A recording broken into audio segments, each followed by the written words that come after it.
కోనసీమ జిల్లాలో బ్లోఅవుట్ మంటలు ఇంకా కొనసాగుతూనే ఉన్నాయి. ఇంకా మంటలు అదుపులోకి రాలేదు. ఇరుసుమండలో బావి నుంచి భారీగా గ్యాస్ లీక్ అవడంతో పెద్ద ఎత్తున మంటలు ఎగిసిపడుతున్నాయి. 16 గంటలుగా ఏకదాటిగా బ్లోఅవుట్ కొనసాగుతోంది. ఢిల్లీ నుంచి ఓఎన్జీసీ నిపుణుల బృందం రానుంది. ప్రస్తుతం మంటలు అదుపులోకి తీసుకొచ్చేందుకు ప్రయత్నాలు చేస్తున్నారు. ఇప్పటికే అవసరమైన పైప్ లైన్లు, మిషనరీ నరసరాపురం నుంచి తరలించారు. బ్లోఅవుట్తో తీవ్ర భయాందోళనకు లోనయ్యారు ఇరుసుమండ గ్రామస్తులు. ఇరుసుమండ గ్రామంలో రాత్రంతా విద్యుత్ సరఫరా నిలిపివేశారు.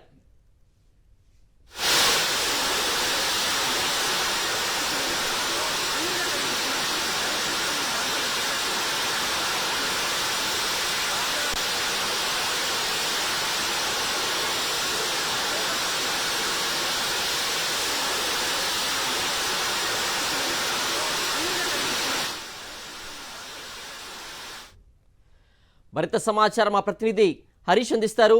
హరీష్, మంటలు ఇంతవరకు కూడా అదుపులోకి రావట్లేదు. ఎప్పుడు అదుపులోకి వస్తాయనేటువంటి విషయాన్ని కూడా ఓఎన్జీసీ అధికారులు చెప్పలేకపోతున్నారు. దీనికి సంబంధించి అక్కడ తాజా సిచ్యువేషన్ ఎలా ఉంది హరీష్?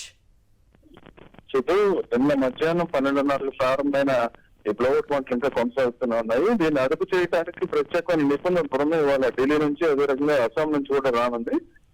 ప్రధానంగా వాటర్ అంబ్రెల్లా సిస్టమ్ వాడటం ద్వారా మంటలు అదుపులో చేయడానికి అయితే ప్రయత్నిస్తున్నారు. ప్రస్తుతం అయితే డ్రిల్లింగ్ సైట్ లో విపరీతంగా బయటకు వస్తున్న మంటల దాటికి రిగ్గు చాలా వరకు కరిగిపోయింది. చుట్టుపక్కల ఏదైతే వేయించే మెటీరియల్ అయితే ఉందో ఆ డీప్ సీ సంస్థకు సంబంధించిన మెటీరియల్ అంతా పూర్తిగా మంటలో అయిపోయింది.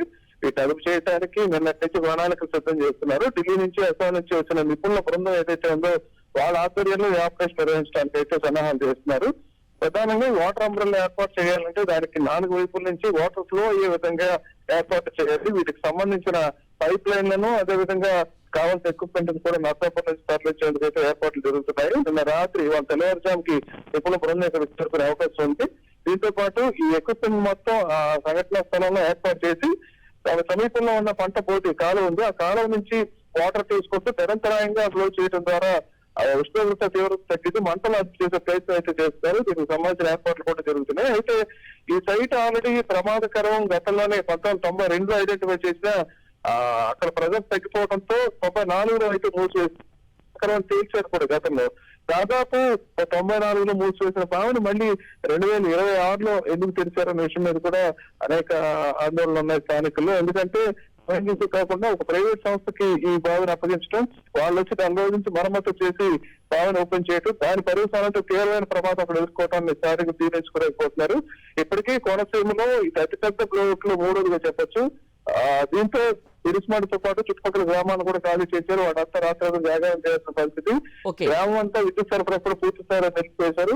ప్రస్తుతం అయితే ఇంకా ఇది కొనసాగుతుంది. ఎప్పుడు ఆగుద్ది అనే విషయాన్ని ఎవరు స్పష్టం చేయలేకపోతున్నారు. ఎందుకంటే బావిలో 20 నుంచి 40 క్యూబిక్ మీటర్ల వరకు గ్యాస్ ఉందని చెప్తున్నారు. నిపుణులు వచ్చి పూర్తి స్థాయిలో అంచనా వేసి ఈ ఆపరేషన్ ప్రారంభిస్తే అది ఎంతవరకు వస్తుందో కూడా చూడాల్సిందే. ఓకే హరీష్.